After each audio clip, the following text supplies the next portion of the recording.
Hey, welcome back to Steve Horvath Fishing. I'm going to talk about glide baits and swim baits today. No, I'm not a big expert at it, but I can tell you, I have learned some valuable lessons in my short time fishing glide baits and bigger swim baits. I want to share them with you. Lesson 1, you don't have to spend a ton of money on a glide bait to get a bait that fishes. One of the cheapest glide baits out there, River to Sea S-Waver. Great bait. This is probably like the 168 model or whatever it is. I'm not really sure whether it's 168, 165, 172, whatever it is, but it's basically the medium sized one. 25 bucks or so, maybe cheaper depending. Not a bad bait. There's also one made by Savage Gear. I think it's called the Shine Glide. Again, $25 bait. No more than you're going to pay for a good jerk bait. Again, catches fish. You want to move up a little bit to the $75 range? We've got the 6 cents draw. Again, pretty cool bait. You want to fish a bigger swim bait? Magdraft, it's the one to buy. Period. I mean, there's the new coal shad and it's out dangerous. Haven't had either one of them in my hand, but I can tell you the Magdraft swims pretty good. That's the first thing I learned. Second thing I learned, glide baits especially, they catch fish right out of the package.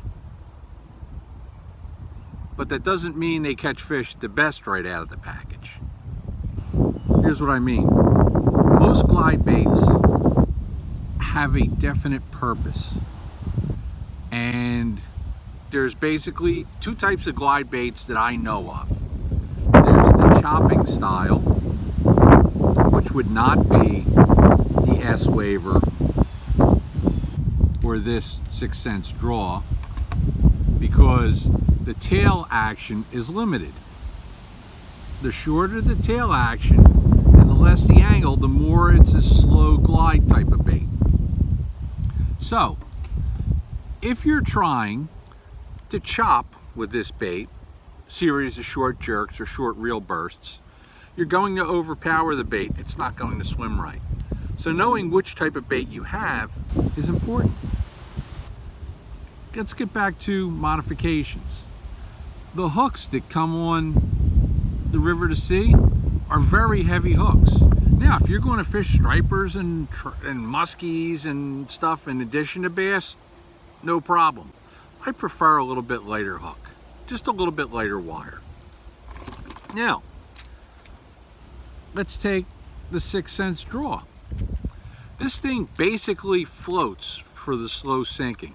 I mean, it sinks slow, okay? You can either take suspend strips and put it up here under the belly. You can put little larger, heavier hooks on it, or you can weight the hooks with lead wire. The next thing I found out about bigger swim baits and stuff like that, you don't get a lot of bites. Let's be honest, if you get 4 or 5 bites a day, you had yourself a good day, unless you're fishing under epic conditions, okay? When I'm saying epic conditions, a front, overcast, light rain, basically they're going to chew the paint off of it, okay? If you're fishing a nice, bright, sunny day, not a drop of breeze, super clear water, you're going to get a lot of followers. You get a lot of followers anyhow, but a lot of fish follow the bait. Next thing I learned goes back to what I just said. Fish follow these baits.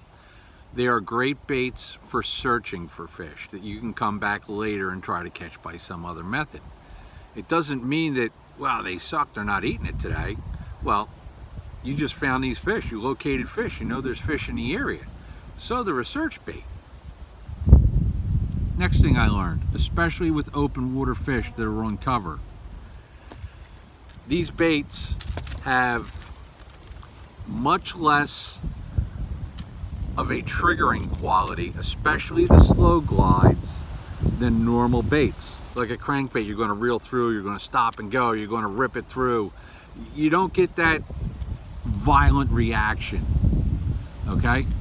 If you throw this into a school of fish, they're very much likely, if they don't eat it, to follow the bait away from the cover or structure, which means your next few casts are to where there are no fish. The last thing I'm going to say, think about this. This is a spinnerbait. It's a spinnerbait. It's a Magdraft spinnerbait. What do I mean by that? This Magdraft can be used in place of a spinnerbait, whether you use the treble or the hidden hook version, to throw shallow and reel steady. It can very much take the place and searches for a quality fish. Again, if you're practicing, if you're just looking for fish to locate fish, again, an excellent bait. If you get the right conditions, you will crush the bigger fish on it. Hey, I can't tell you I'm an expert, but I've definitely learned these things, and I don't think anybody will dispute them about glide baits and bigger swim baits. Till next time, I'm Steve.